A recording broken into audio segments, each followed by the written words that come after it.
From LEX 18, your official UK sports station for Big Blue Nation, this is BBN Tonight. Presented by UK Federal Credit Union.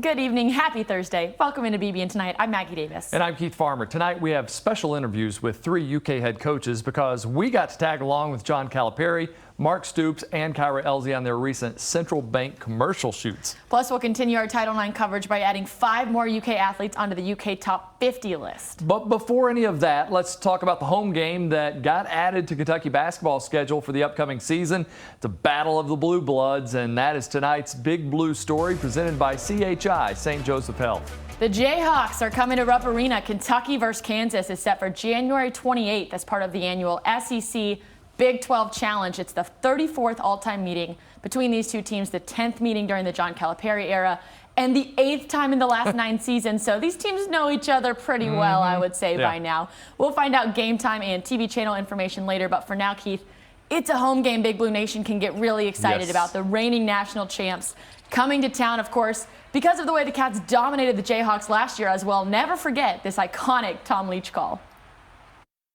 Shot clock's off. Kentucky doesn't have to shoot again. Calipari puts up the stop sign. The Kentucky Wildcats, as impressive as we've seen them all season, and yes, that includes that win over Tennessee, because this was in Allen Fieldhouse. It was a top 10 Kansas team, and the bluest blood in the building comes out of the veins of the Wildcats as they defeat Kansas on its home court 80-62. Comes out of the veins of the Wildcats. I love that. I love that line. Tom Leach is just the best, right? Oh, yeah, no doubt. And I was there for that game.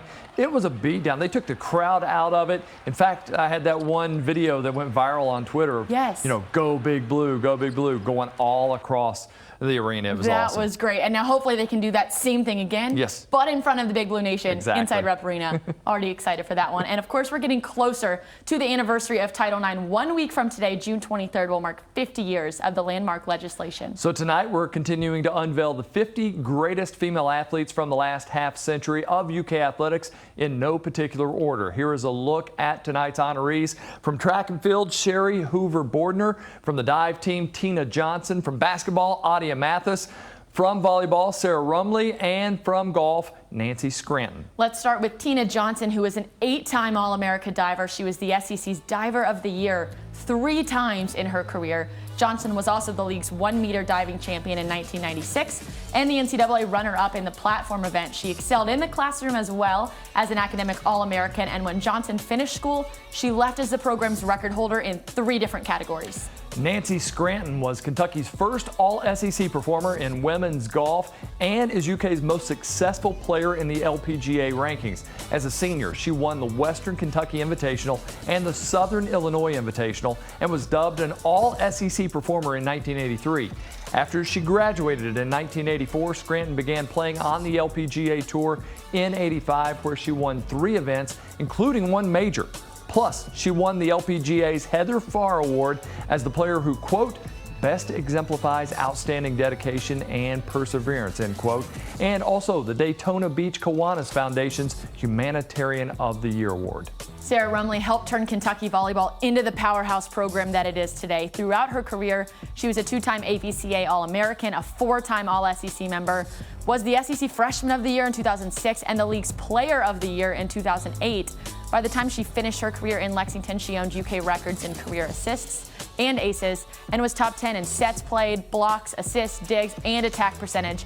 And after her time in Lexington, she played professionally overseas, then became an assistant coach at Arkansas and LSU. She's currently the head coach at App State University. Get them on the schedule. All right, from women's basketball, Adia Mathis has to be on this list. As a 2-time finalist for the John R. Wooden Award and the Naismith Trophy, she was the SEC Player of the Year as a junior and a senior. In 2012, she helped the Cats claim an SEC regular season title for the first time in 30 years. And along the way, she became the first player in UK basketball history, men or women, to reach over 2,000 points, 600 rebounds, 300 assists and 300 steals in a career. Ooh. Really an all-around player for Kentucky. I actually covered her in high school. There you go. Cats went on to 4 NCAA tournament Sweet 16s and 3 Elite 8s with Adia Mathis on the roster. A 7-time All-America honoree, Sherry Hoover Bordner won SEC championships in the mile and on a pair of relay teams during her collegiate career.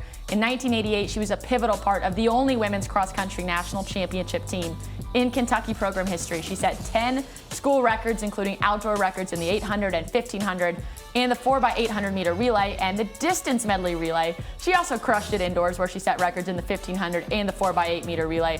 Welcome to the UK Top 50, Sherry Hoover Bordner, and all of the women we added tonight. And speaking of inspiring women in sports, thanks to our friends with Central Bank, we got to tag along with Kyra Elzy for her latest commercial shoot. Yes, our Eli Gain was there and talked with Coach Elzy about the offseason, all 10 of the new Cats on the roster, and how proud she is of how Ryan Howard has represented Kentucky at the next level.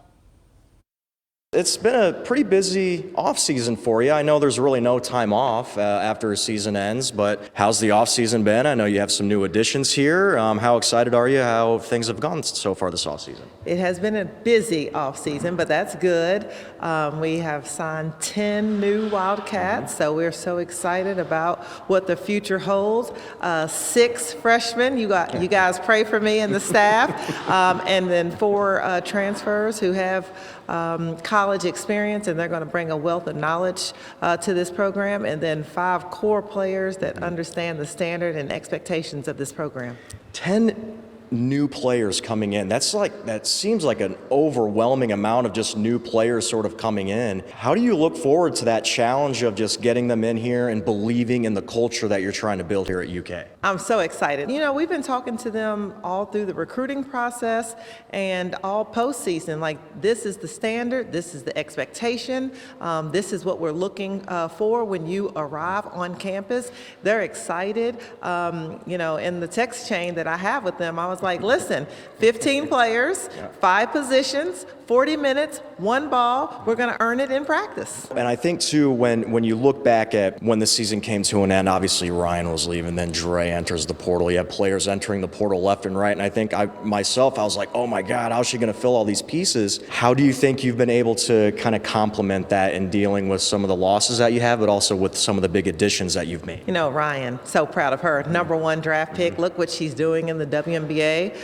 So excited for her. And if you look at all of her interviews, she said Kentucky was the place that got her ready. So I am confident in what we do for our players. You know, every player is not going to be the fit that we're looking for at Kentucky, and that's okay. So yes, we had some hit the transfer portal. We wish them the best. We are thankful for everything that they did for our program, but we're looking ahead. We filled it with talented players, and the culture is set. It is what it is, and I have 15 players that understand that. What do you want to see over the next few months to kind of get them up to speed, just I guess in terms of maybe not on the court but off the court, and just the progress throughout a summer off season?